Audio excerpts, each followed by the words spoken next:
Welcome, it's Indisputable. I'm your host, Rashad Richey. Good to be with you. We got a lot on the show today. Breaking down news of the day, my contributor is author, attorney, and TYT contributor Adrienne Lawrence. And Jonathan Hartley will join me in the bullpen to talk about Russian sanctions and inflation in the United States. Top story of the day. One of the most ridiculous bills to come from Republicans is the Don't Say Gay bill. Now, the person that you're looking at, he's the guy who sponsored the bill, Dennis Baxley out of Florida. And according to Mr. Baxley, this was in no way targeted for the LGBTQ community. And then he actually admitted, yes, it was targeted for the LGBTQ community, fact checking himself in real time. Well, this bill has now passed the House and the Senate in the state of Florida. It is called the Parental Rights in Education Bill, dubbed the Don't Say Gay bill by LGBTQ activists, has now been passed by both the Florida Senate and the Florida House.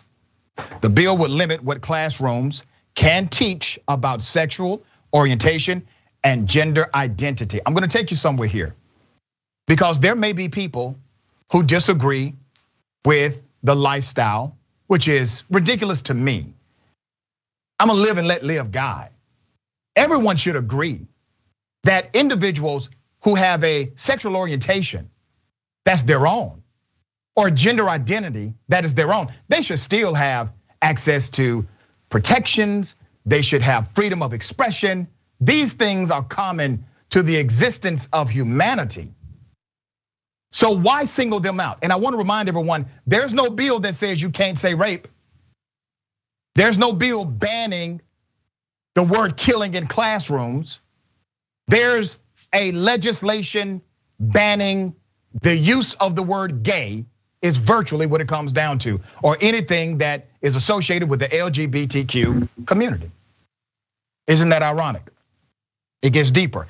The bill would also allow parents, this is the genesis of the bill, it would allow parents to sue schools or teachers that engage in these topics. If the bill is ultimately signed into law, it will go into effect January 1st. Governor Ron DeSantis has said he supports the bill, though he has not explicitly said he will sign it if it crosses his desk. Now I want you to think about something. This is not actually a problem.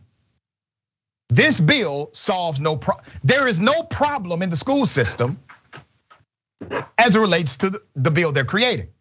No teacher, no force in the administrative or policy making arm of higher education, or excuse me, K through 12 education has said we have a problem with LGBTQ students in the school. Nobody. This is one of those red meat bills that harms, it does not help, creates a problem, solves nothing. There's more. The Florida Senate debated the frequently referred to Don't Say Gay bill on Monday, but one Republican spoke in such circles that he ultimately ended up fact checking himself, responding to comments from one Democrat about why the GOP does not care about the talk of drugs, the talk of rape, the talk of murder, or other topics. Instead, Republicans are more focused on addressing issues like civil rights and LGBTQ equality. You got to ask yourself that question. Even if you're on the other side politically, even if you are a conservative and you are typically down with conservative legislation, you have to ask the question, is this a priority in the legislative cycle for the state of Florida? They're not banning these other words. They're not banning curriculum associated with any other dynamic than the LGBTQ community. Let's put up his picture. This is State Representative Dennis Baxley. Dennis Baxley, that guy, spoke for hours, according to one Miami reporter. Baxley told his colleagues that the bill did not single out gays. Oh, no, the bill does not single out gays. Finally, however, he talked himself in such circles that he confessed he was scared by kids identifying as gay to be seen as celebrities. He literally said that in the same conversation while he's explaining how the bill does not target gays or gay children or members of the LGBTQ community. In the classroom, Republicans have banned books that discuss racial justice in America, including books about Dr. Martin Luther King Jr. and Rosa Parks, teaching the KKK or white supremacy is morally wrong, lessons about equality and diversity, the reality of LGBTQ rights and historical discrimination, and the women's suffrage movement. These are all things that GOP legislatures across America have successfully passed bans for. Adrienne, thoughts? Well, I think this was all pretty predictable. That's something we could have forecasted. The fact is that we've known that racism, sexism, those are ride or die. So the first time when they start going after this whole CRT thing and trying to make it seem like critical race theory was a problem, it was just right around the corner that they would also attack people's sexual identity and essentially trying to keep this whole cis hetero white male supremacy in power. And they're doing that by essentially suppressing conversations, voices, issues, people from being recognized. And this thought also too that they're saying this is a political issue. No, this is about humanity. This is recognizing people's humanity. And this member of legislature saying that they're afraid that gay students would become celebrities. It's just wound in this ignorance that's just so incredibly strange. But unfortunately, these individuals are the ones in positions of power to make the decisions that impact our society and our future when they're not even a reflection of what our society wants and what our future should be looking like. Yeah, and I want to remind everyone, we have covered teachers on Indisputable that have used racial slurs. We have covered educators that have physically assaulted other school teachers and children. We have covered administrators covering up child rape and sexual assault right here on Indisputable. How many pieces of legislation did Republicans create in order to provide remedy to those real problems? Not one. Not one lawmaker in the Republican GOP said these are the real problems inside of our K through 12 education, so we're going to create policy legislation to solve them. Not one. What they're doing is throwing what they consider to be red meat, creating problems rather than solving them.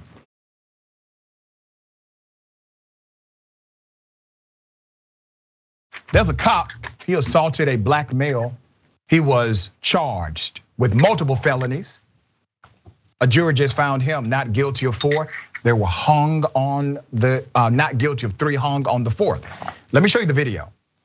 Hi, I would like to report, I think it's called domestic violence or something because there's this guy who's beating up on this girl. And can you give me a description of what he looks like? Yes, he looks African American. Did you see if he had any weapons or he was just choking her? I didn't see any weapons, but she was trying to get away. And then he came behind her and said, effing be something, and I'm going anyway, I got you now. And then he got her by the waist, he grabbed her by the waist and dragged her the other way. Come over here. Come over here. Hey, relax. Face the wall. Face the wall. Adam 48, 148. I didn't do that. Get on the ground.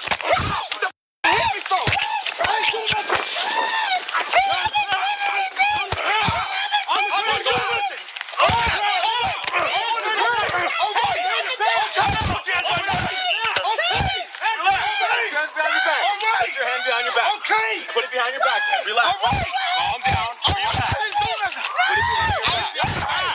All right. Put it behind your back. I'm not doing nothing. I'm not moving. I didn't do nothing. He did not do anything. That 911 caller was wrong.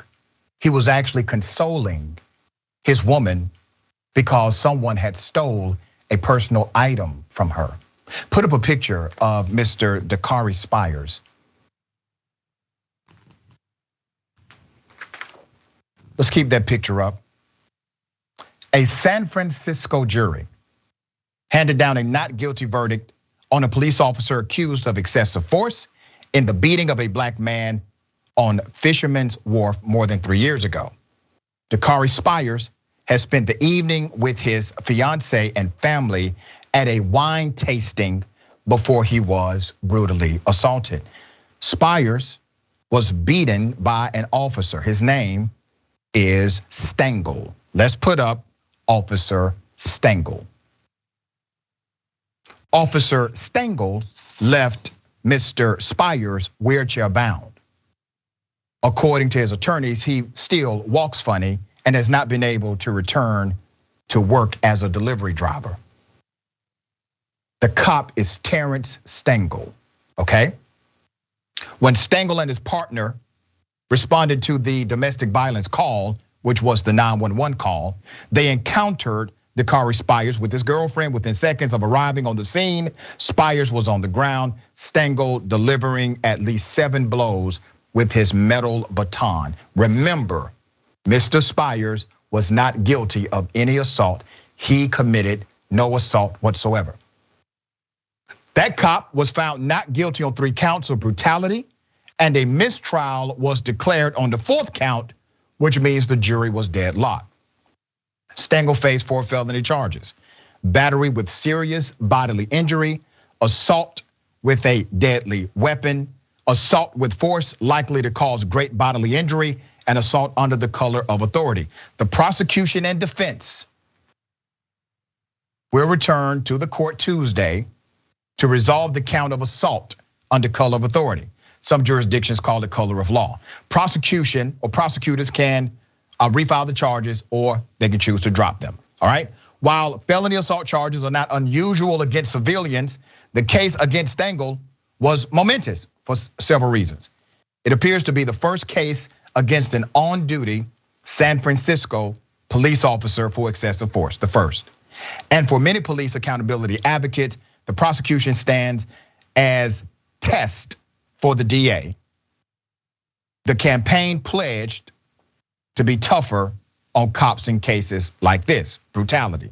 The prosecutor, Rebecca Young, said in a closing argument last week that the case had troubling racial undertones, accusing the defense of exaggerating Spires' size and past criminal record, saying it's common knowledge that large, black, powerful men are associated with menace. But many pro-law enforcement groups saw the case as a massive overreach by the DA's office. They have only defended Stengel. They have not only defended Stengel actions, but also said the DA sought to minimize Spires' behavior that night in order to bolster her own case. Now remember, closing argument, Stengel's defense attorney called the trial a political prosecution, accused the DA of being liars, right? There appeared to be an obvious attempt by the defense to paint the DA's office in a poor light. That's according to the record. The young lady in the center of this, she did testify and say, no, there was no physical assault. He was consoling me. He was comforting me because there was an item that had been stolen and lost, and she was emotional about it. The 911 call that comes in, that call is inaccurate. The police, they respond and they ask no questions. They start beating a man who simply does not know why he's being beaten. And he acts as if he doesn't know, because he doesn't. The girlfriend is screaming. She doesn't know why this is happening. The prosecutor does the right thing. Remember, enforcement is important. The prosecutor takes this to trial. He gets found not guilty. It's tough to prosecute cops. But there was still one charge that the jury said, there's something here. We cannot say clearly this cop is not wrong. All right, so attorney Adrienne Lawrence, I think the jury got it wrong on all of these other counts, but there's one that can still stick. Do you think the prosecution should go forward with another trial or use this as leverage to get a plea deal from the cop? Well, I think we have to look at, in terms of this last particular charge, what sentence it could carry, because it might be more advantageous to go ahead and get a plea deal if the sentence could end up being probation or something minor and really negligible.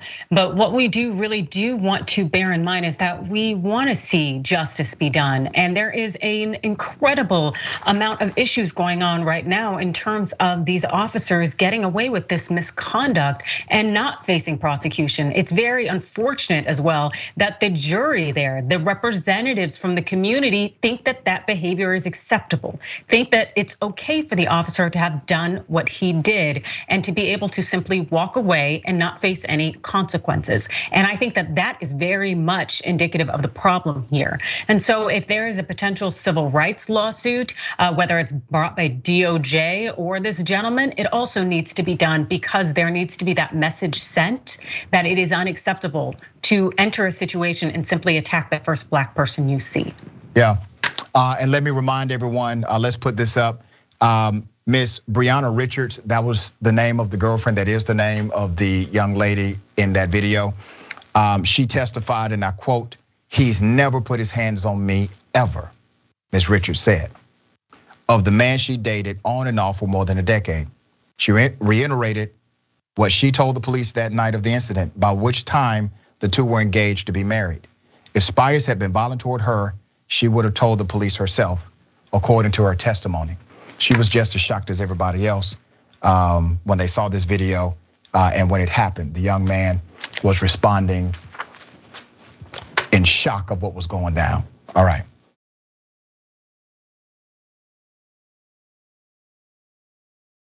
There's a candidate who just won the Republican primary. And this candidate joked about his daughters being raped. Here's the video. Like, having 3 daughters, and I tell my daughters, well, if rape is inevitable, you should just lie back and enjoy it. So that's not how we roll. That's not how I won this election. That's what he said. His name is Robert Reagan, Republican candidate for Michigan House of Representatives.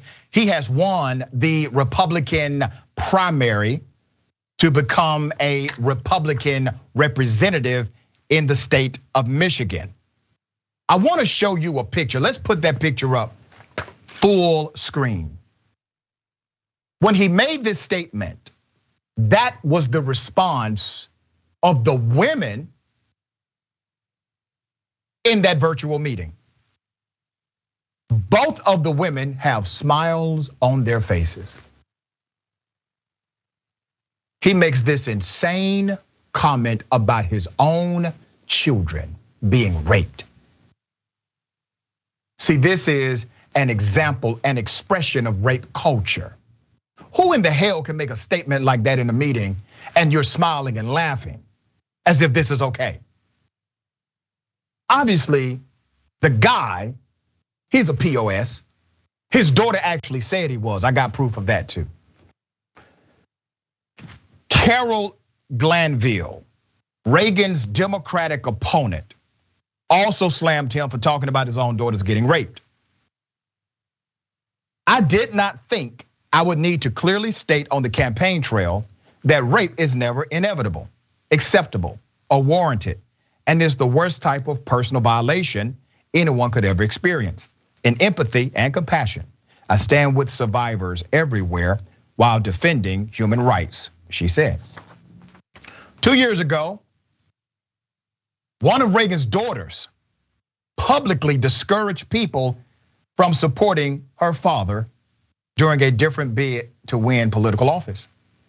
She said, and I quote, "If you're in Michigan and 18 plus, please, for the love of God, do not vote for my dad," she wrote on Twitter at the time.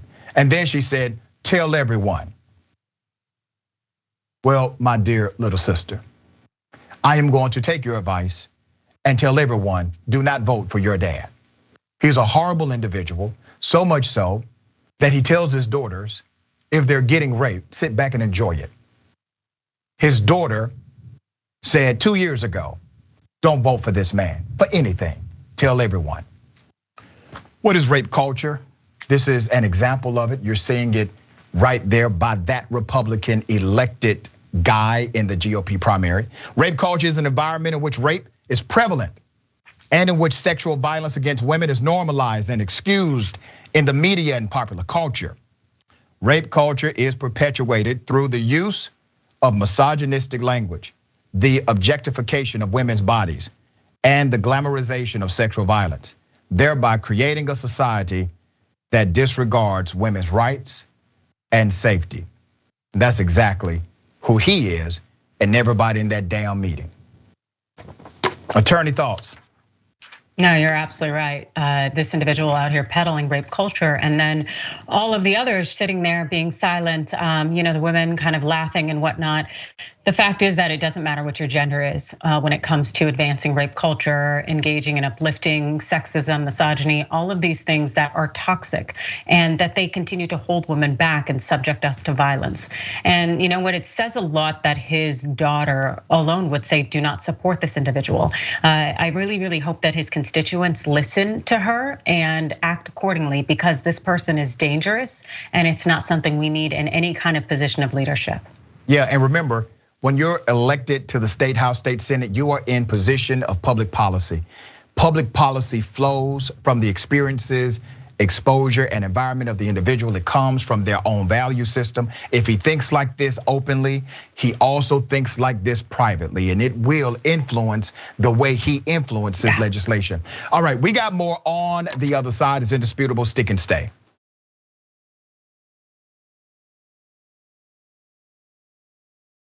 Welcome back. We got a lot of show left. Good to be with you. Let me read some of these comments. Before I get to the comments, I got some reminders. We got the big homie, JR Jackson, the Watch List live weekdays. It's an amazing show. Make sure you tune in 12 p.m. Eastern time, 9 a.m. Pacific time. Find out the stories you should be paying attention to in news, politics, culture, current events, sports, and more. This is a 10-week test series on TYT. Make sure to support the big homie JR by watching live daily. And don't forget to subscribe and follow at youtube.com/watchlistTYT and facebook.com/watchlistTYT. All right. Also podcast launch, the Bituation Room with Francesca is now part of TYT.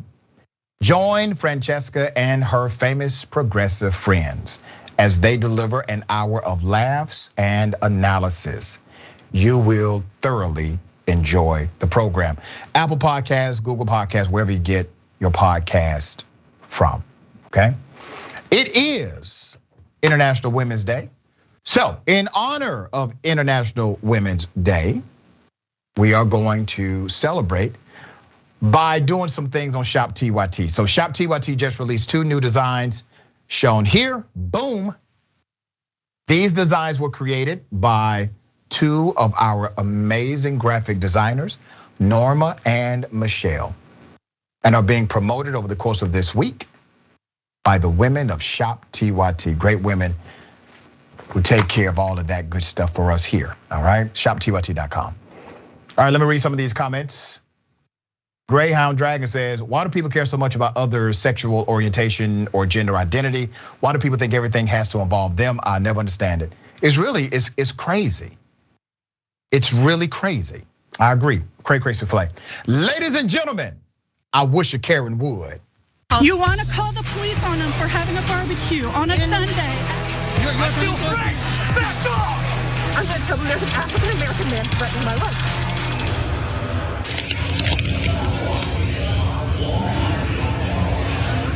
Yeah, take a deep breath. Ha! Right back at you. Your own medicine. You don't know who the you're with. So there's children. I don't give a mind your business. You understand me? Sir, what's the problem? Ask her. Ask her. I was literally not doing anything. Liar. I ain't leaving after this is all. Nope. Call PD. We're gonna call PD, but Yeah. your behavior is not gonna be tolerated. I don't give a well, she should mind her business and stay out of my business right now, because she doesn't know what the going on. now you're the I don't give I don't give a find that rat ass. Okay. No. You know what the hey, did you retrieve my contacts? No. My email? No. My message. That. Hey, calm down, man. No. That. Hey, you need to leave. Leaving. I ain't leaving. That's all right. I mean, we'll get the cops in here. Get the cops in here. I give a.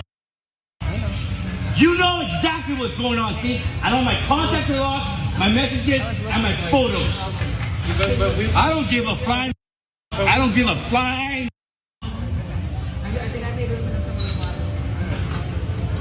Yeah, I saw that nod that coincides. That's why you're standing tall. Okay, PD on the cover.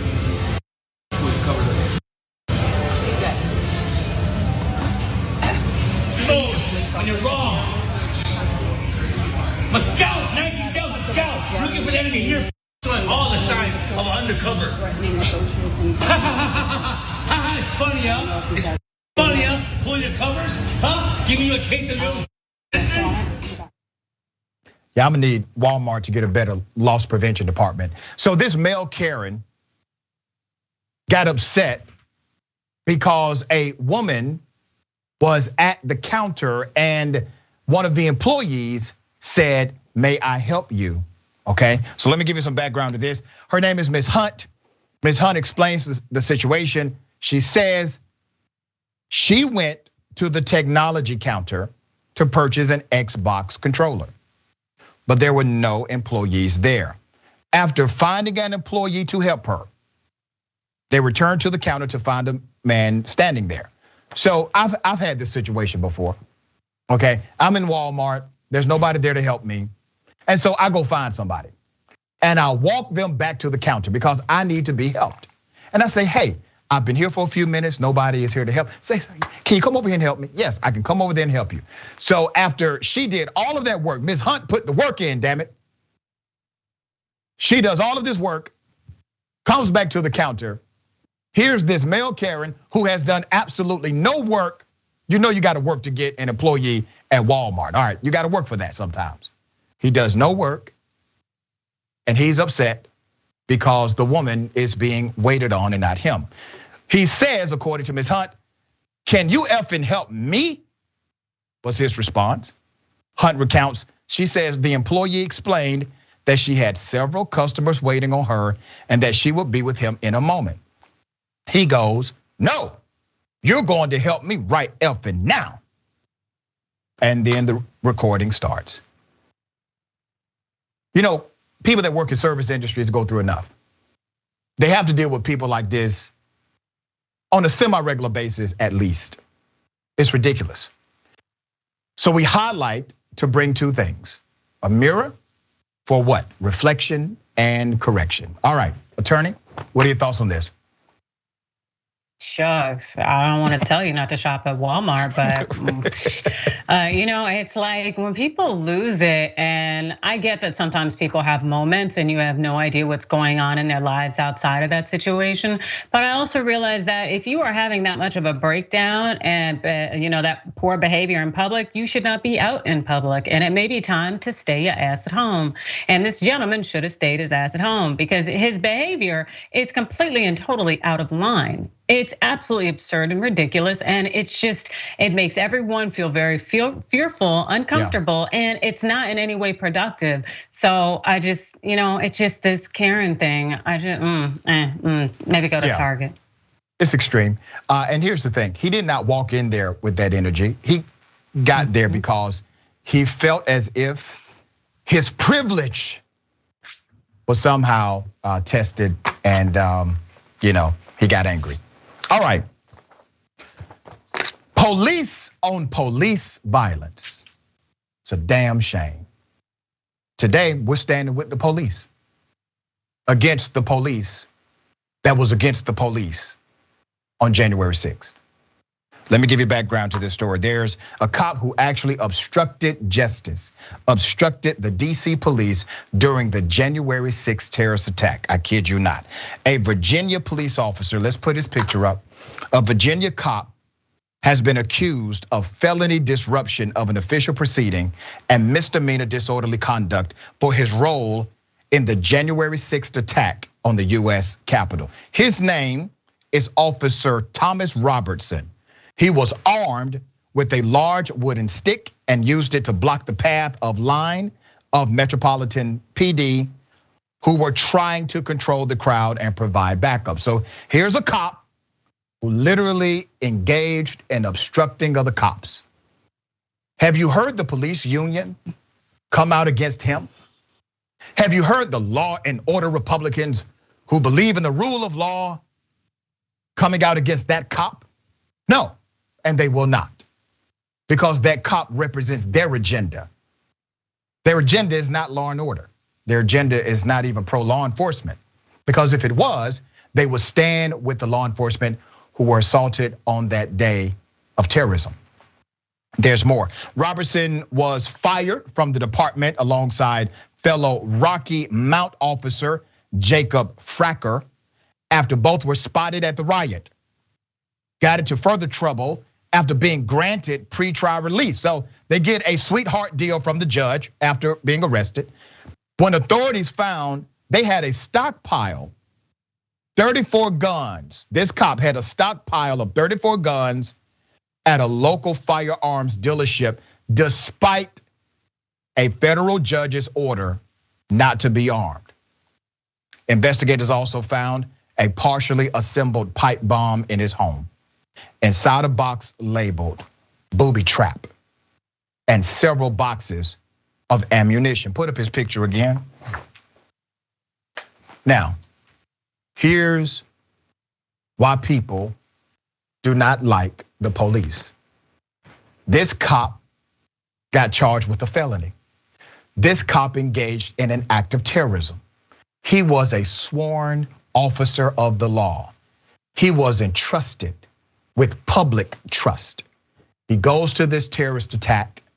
He then obstructs justice. He impedes the DC officer's ability to actually do their jobs. Charged with a felony, goes to court. Judge says, oh, poor thing. You're a police officer. Pre-trial release. No guns. All right? Okay. He gets a sweetheart deal. And then violates the sweetheart deal by having bombs in his house. Over 30 weapons, ammunition. There is no indication Robertson felt any remorse for his involvement in the Capitol attack. In the days following his charges, he posted to gunbroker.com.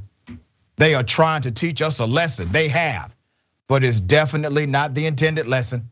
I have learned that if you peacefully protest, then you will be arrested, fired, be put on a no-fly list, have your name smeared, an address released by the FBI so every loon in the US can send you hate mail. I have learned very well that if you dip your toe into the Rubicon, cross it hard and violent, and play for all the marbles. They're gonna lock his ass back up. Now he's going back to jail for sure, all right? He's got every opportunity here.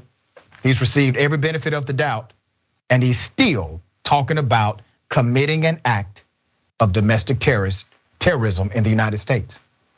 This, in part, is the federal government's fault. Here's why. They never treated these attackers as they should have been. All of them who engaged in actual violence should have been charged based on the crime, but they were not. They were dealt with kitty gloves.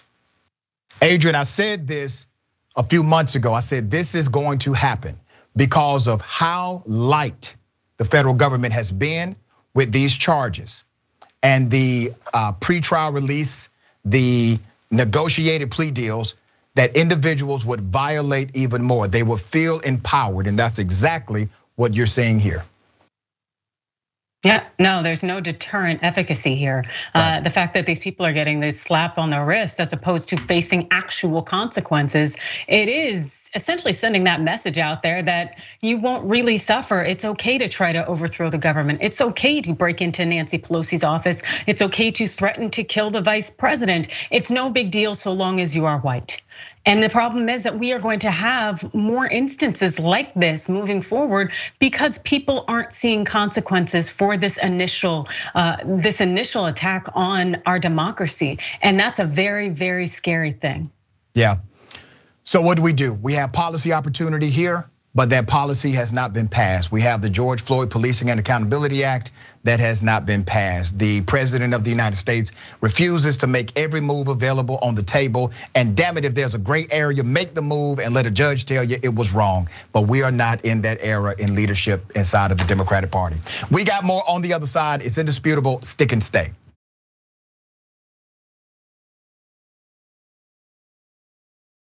Welcome back. It's indisputable. Good to be with you.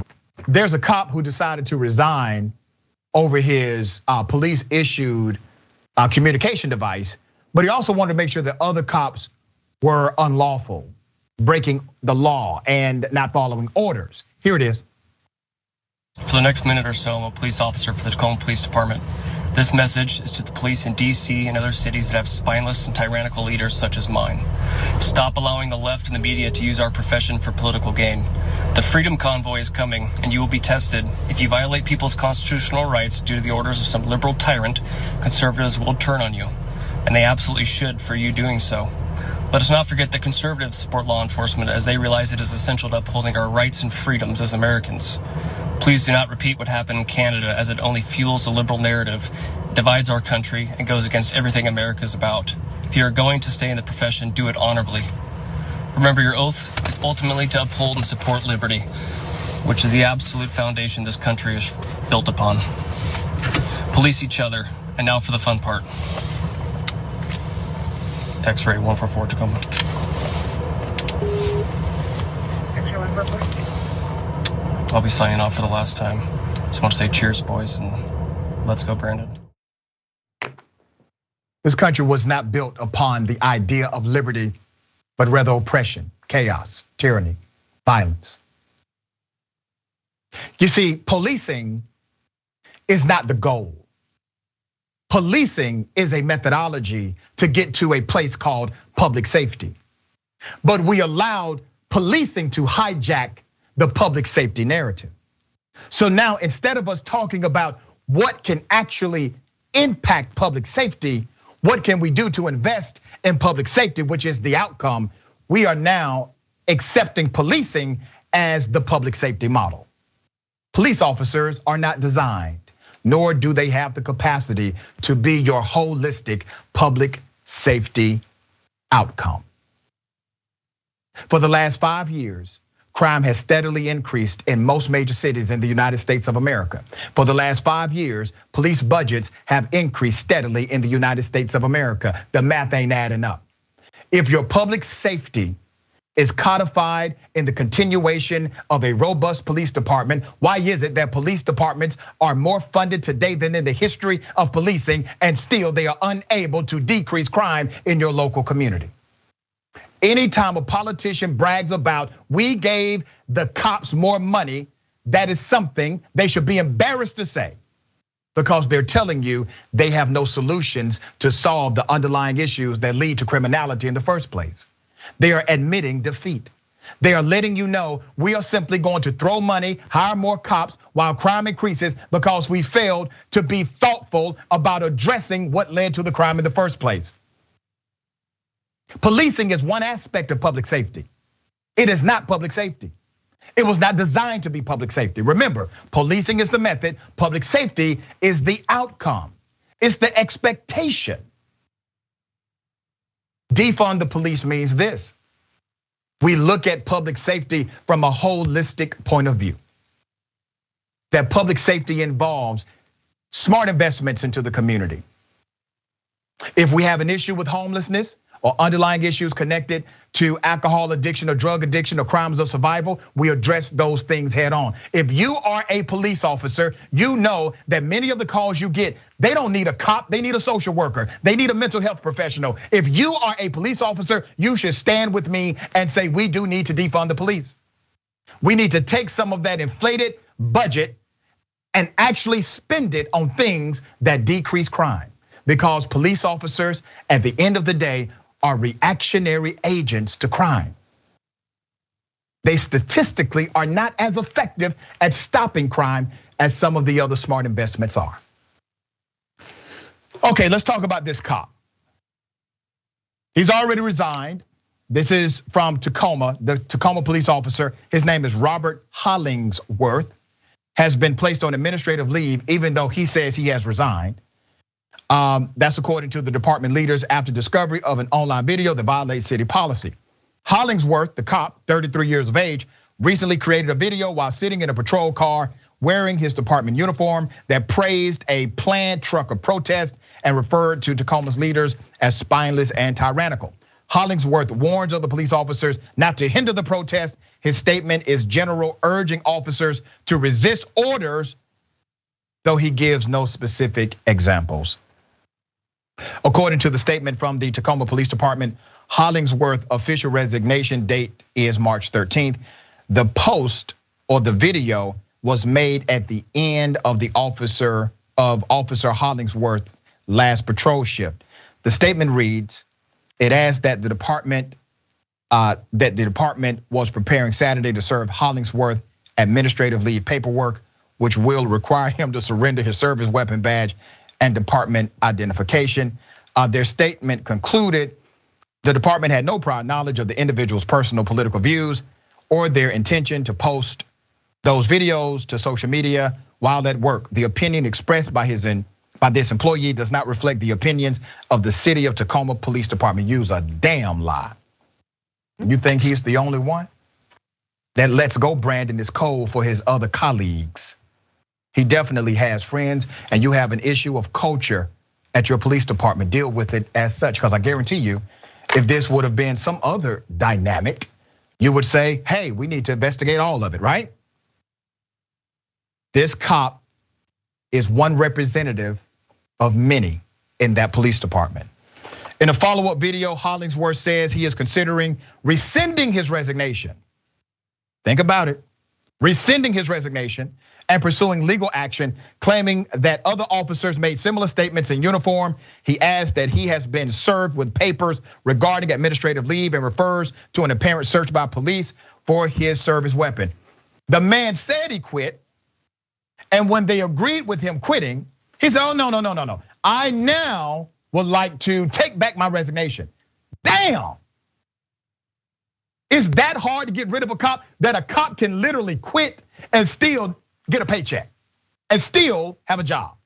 You got to think about how crazy this is. No other government department in city or county would have this kind of protection. If you work for watershed management, good luck.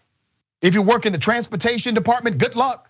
Because I guarantee you, if you mess up, nobody's going to go do a GoFundMe for you. You will not be placed under some protected leave while you still get paid. You will be fired because they don't believe in reforming other departments. They believe in replacing them, except when it comes to policing.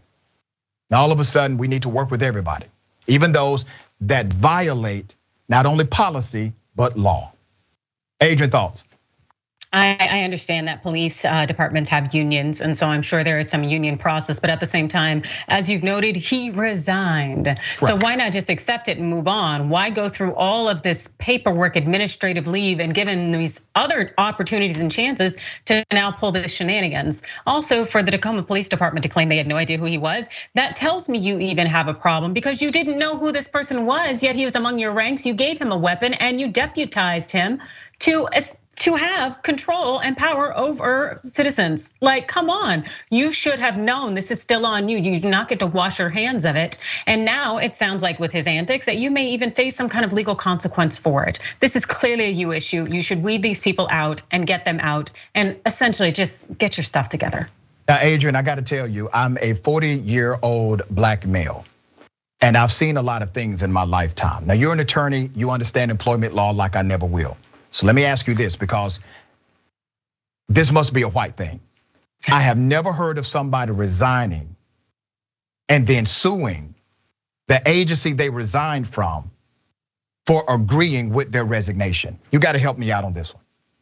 Well, if you are claiming discrimination, you can say that it was essentially a constructive discharge, that you were forced out of the job by virtue of the discrimination. But it doesn't seem to be what he is claiming here. But it did seem like he's trying to tee up some kind of discrimination claim by virtue of saying that, there are other people in the department who have voiced similar political beliefs, but they have not been punished the way that I did, where I felt I had to leave and been constructively discharged. The thing is he's not a member of a protected class, but I don't necessarily know Washington civil rights law and if it goes even further to protect political beliefs or whatnot. But being a white male, I can't necessarily see how there's going to be a discriminatory treatment unless they were women or people of color who were making similar statements and they were not subject to the retaliation that this man probably will claim that he was subject to. Either way, it's going to be a nuisance. Wow, fascinating.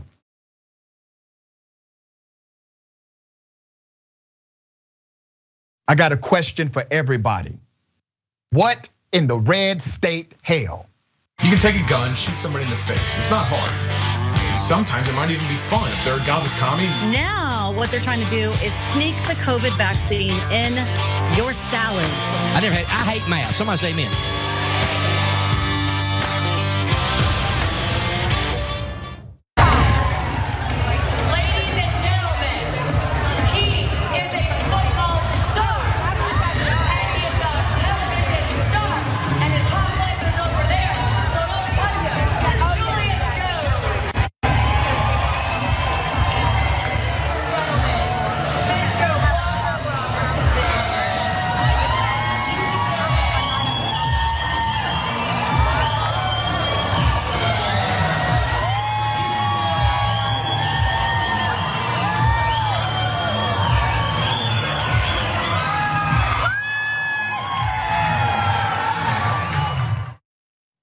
My brother. This was at Trump's property in Florida, the Mar-a-Lago. Donald Trump did make an appearance there as well. The man dancing, walking on the auction. He was on the auction block, so to speak. They were paying for him, okay? He's having a good time, good for him. This was a fundraiser. The NFL player, let's put his picture up again. His name is Julius Jones. He's raising money for them. The hostess of the event encouraged the audience to touch him, feel him, Jones has walked the runway. Former President Trump also made an appearance. So when I saw this, I said, that's just cringeworthy. The Trump connection, the NFL connection, him being on an actual auction. And then when I researched the story more, he's not even getting the damn money.